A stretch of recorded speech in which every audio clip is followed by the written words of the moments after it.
পার্বত্য জেলার রাঙ্গামাটিতে টানা ভারী ও মাঝারি বৃষ্টিতে বাড়ছে পাহাড় ধসের সংখ্যা। মৃত্যু নিশ্চিত জেনেও পাহাড়ের পাদদেশে ঝুঁকিপূর্ণ বসতিতে অন্তত 20,000 মানুষ। স্থানীয় প্রশাসন গত কয়েকদিন ধরে মাইকিং করে সরে যাওয়ার আহ্বান জানালেও সাড়া নেই। পুরো জেলায় 267টি আশ্রয় কেন্দ্র প্রস্তুত রাখা হয়েছে। রাঙ্গামাটি প্রতিনিধি নন্দন দেবনাথের তথ্য ও ছবিতে ডেস্ক রিপোর্ট। ভারী থেকে অতি ভারী বৃষ্টি চরম ঝুঁকিতে ফেলেছে রাঙ্গামাটির পাহাড়ে বসবাসকারীদের। বিপর্যস্ত জনজীবন।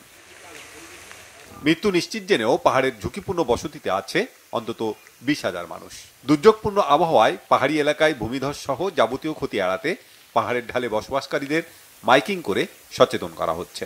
আহ্বান জানানো হচ্ছে আশ্রয় কেন্দ্রে যাওয়ার, কিন্তু বাড়িঘর ছেড়ে যেতে চান না বেশিরভাগ মানুষ।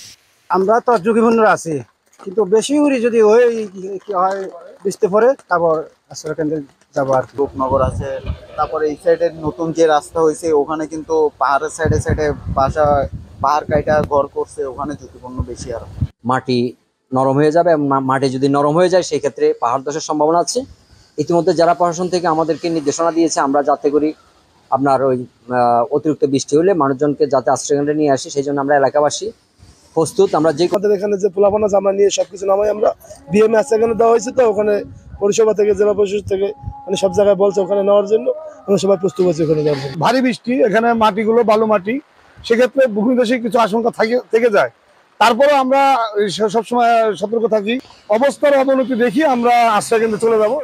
পাহাড়ের ঝুঁকিপূর্ণদের নিরাপদে সরিয়ে নিতে কাজ করছে রেড ক্রিসেন্ট ও বিভিন্ন স্বেচ্ছাসেবী সংগঠন।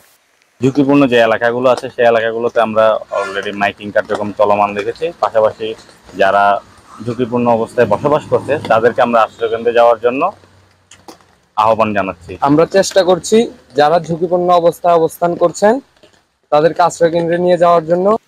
আশ্রয় কেন্দ্র প্রস্তুত রাখা, যোগাযোগ ও বিদ্যুৎ ব্যবস্থা সচল রাখা, স্বেচ্ছাসেবক টিম গঠন, আইন শৃঙ্খলা বাহিনী প্রস্তুত রাখা, বন্যা কবলিত এলাকায় জরুরি ভিত্তিতে খাবার সংগ্রহের প্রস্তুতি সেরেছে জেলা প্রশাসন। আসতে চায় না মানুষ, তাদেরকে অনেকটা জোর করেই তাদের নিয়ে আসতে হয়।